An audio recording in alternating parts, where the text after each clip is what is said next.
Another way of targeting is to target a particular user interest, which is a relatively new option from Google. This lets you target people rather than videos. For instance, you might choose to look for people who watch lots of sports videos, who stay up to date with the news, or who like videos on technology. In many ways, this option is actually better than targeting the topics of videos. That's because targeting user interests allows you to look more at the long-term patterns and behaviors of visitors in order to get a better idea of who they are and even perhaps some of their statistics. Look at it this way.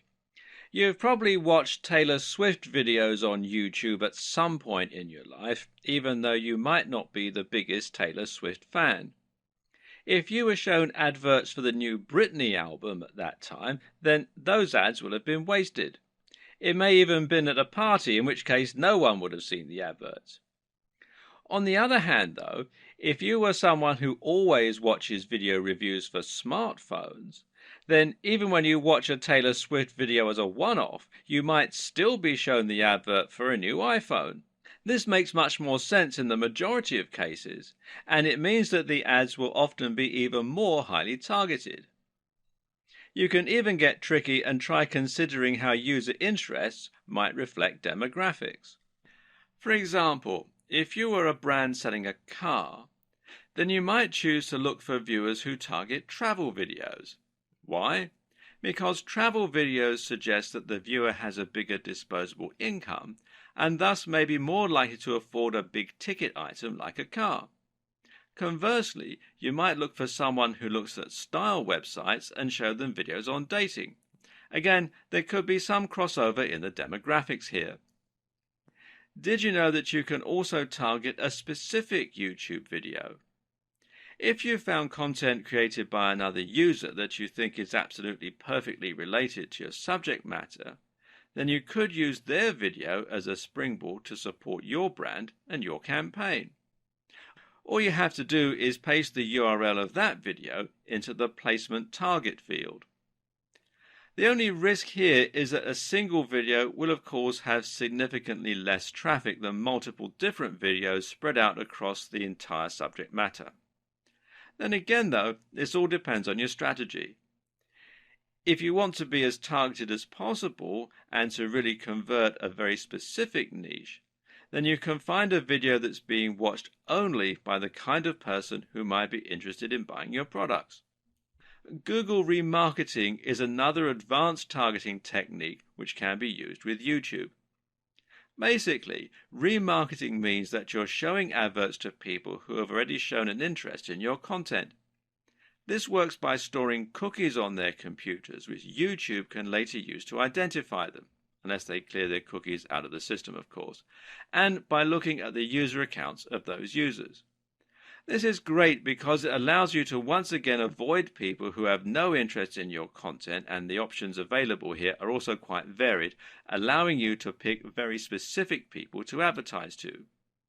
The options here include users who've watched any of your videos before, users who have taken an action such as clicking like or leaving a comment, people who have previously viewed your videos in an in-stream ad, people who have subscribed to your channel.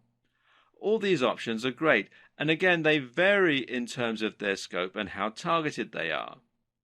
Going only for people who have liked or commented will significantly limit the number of people your ads are exposed to.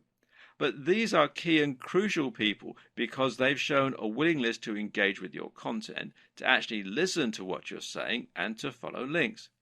It shows much more engagement and trust if someone actually interacts with your brand versus simply watching your video, which may even have been a mistake. Obviously, there's also nothing to stop you from using multiple different marketing strategies at once to reach a broad but highly targeted audience. For example, you could opt to use remarketing for people who have liked your content, to put your ads on some specific videos, and to advertise to people with specific interests. Your thumbnail is another highly crucial element of your campaigns, and especially when it comes to in-search ads. Your thumbnail is essentially the small image that will show when your video appears in search results or suggested videos. This is also important for your general YouTube marketing strategy and for all the other videos on your account. The aim of your thumbnail is to grab attention and to stand out amongst the other videos.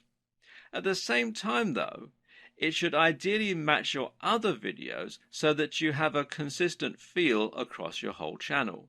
This means that you might use the same font on all your thumbnails, for example. Either way, the ideal thumbnail image is going to be 1280 by 720 pixels. Make sure to at least use this ratio, which is 16 by 9 or widescreen, so that no part of your image is cropped. And it should be designed to be as eye-catching and as clickable as possible. Of course, some things we find more eye-catching and more clickable than others. For example, people catch our eye easily, and especially if they look happy, successful, or attractive. If your channel relates to fitness or bodybuilding, then a thumbnail featuring a guy in amazing shape might be appropriate, and the more outlandish the physique, the more this will stand out.